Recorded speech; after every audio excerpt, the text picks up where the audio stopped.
Welcome back to the Stephen Sulley study. Right, this is going to be a pretty quick episode. So I want to talk to you about, or not talk to you about, but just voice something that plays on my mind quite a lot because I'm a bit of a victim of it. When I say victim, I'm the one that sometimes fucks up and falls into a bit of a trance as far as jumping onto social media. Now, I would consider myself lucky because I'm 34 years of age.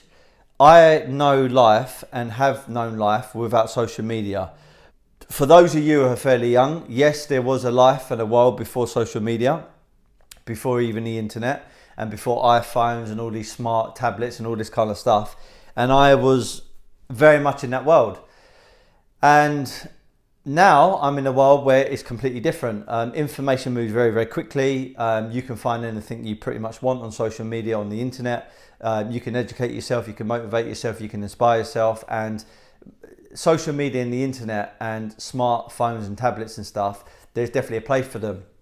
And I've got to say, if I were to choose to go back to the old world or stay in this new one, I would certainly choose this one because I believe that all this stuff is a tool, providing that you don't get completely distracted by it and it doesn't pull you into it. When I was younger, the people that we used to look up to, celebrities and sports stars and athletes and influential people, you would see them on TV. You would read about them in magazines, you watch them on some kind of film, and there wasn't this kind of almost this immediate way of sort of contacting them or even trying to communicate with them on social media. I mean, I could literally just pick up social media now, find the profile of a top athlete or a top business person or a top celebrity and potentially have communication with them, either send them a private message or just put it up on their feed. There are regularly a lot of celebrities that will, have a chat with people over social media. That never used to happen back in the day.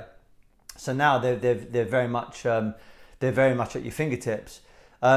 Part of the reason why I'm raising this kind of topic or this podcast is because there is definitely a issue in the world which is mental health. I don't think it's spoken about enough, and I think a massive amount of that is to do with social media. It's a catalyst because what we would do, we would follow people that are meant to inspire us, meant to motivate us, meant to educate us, but sometimes the same things that really motivate you actually make you depressed.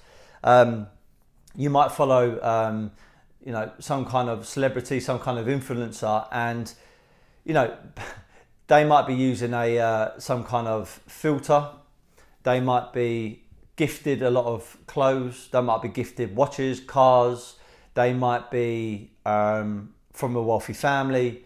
There might be different scenarios. Some of them have made everything themselves, and they're kind of a rags to riches kind of story. And some of them are not. And regardless of whether they are or not, because not one of them makes them a better person than the other, or not one of them makes them bad or good, here's what I'm trying to say. Social media has a way of creating perceptions. You may feel that a person that you follow doesn't have bad days. You may feel that a person that you follow never looks fucking ugly or doesn't look their best or always looks in great condition. You may feel that the person that you follow never has a cheat day or falls off the wagon or has a drink or, sometimes a little bit insulting. You may feel that the people that you follow are perfect. And I'm here to tell you that people will only show you what they want to post. Now that is good sometimes because you can say if they posted something which is quite an artificial post, but you take the benefits from it, which is that person just posted something which seems like they're on their game. Do you know what? I need to be on my game more. So you're almost thanking that person for putting that post up there because it reflects on you to think, do you know what? They are obviously in the gym. They are obviously reading their books. They are obviously doing the thing that they said they were going to do, and I haven't done that, so I'm the cunt, and I've got to go out there now and follow through and make sure that I'm doing the right thing. But then I feel that far too many people will sit there, scroll through someone's profile, and get themselves worked up, get themselves depressed. They become very bitter. They become very envious. They become very I don't know, very, very nasty towards that person because they believe that that person's got a perfect life and a perfect world. Trust me when I say this, no one in this life is perfect. We've all had our ups and downs. We all fuck up every so often. And people typically only post what they want you to see. Rarely does someone post something where, they show you their bad side. I mean, how many times have you seen someone post and, they're overweight, or they've done a view of their face or their body, and it reveals how chunky they may be, or something like that. So social media and smart tablets and smartphones and the internet is meant to inspire you. It's meant to create motivation, and it's also meant to give you some kind of education. The moment it stops doing that, you need to put it down. Here's how I try and treat social media. It's a little bit like junk food. I know if I eat too much junk food, I'm going to feel terrible.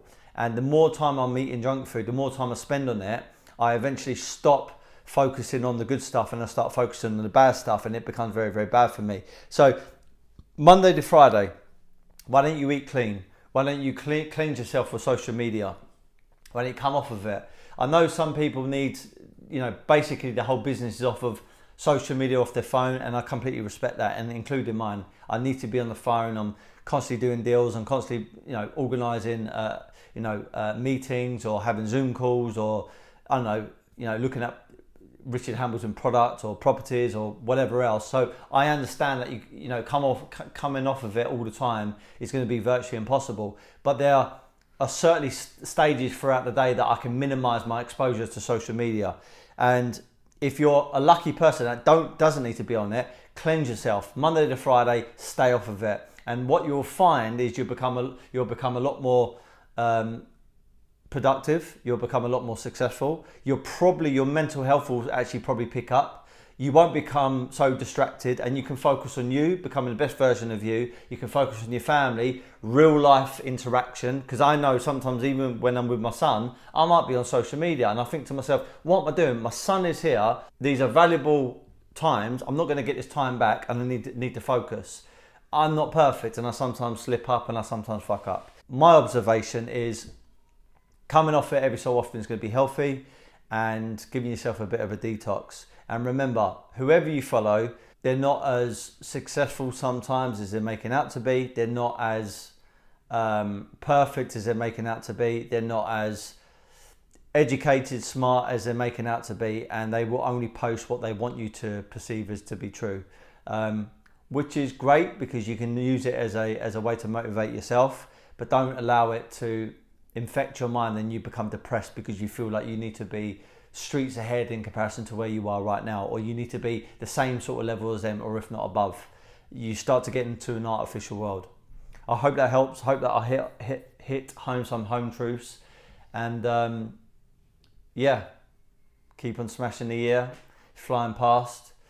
They talk about second lockdown. So if you know the second lockdown is going to come, how can you benefit from it? How can you strive to become a better organisation or a company or an institute during this time? How can you serve more people and serve your family and serve your friends and colleagues?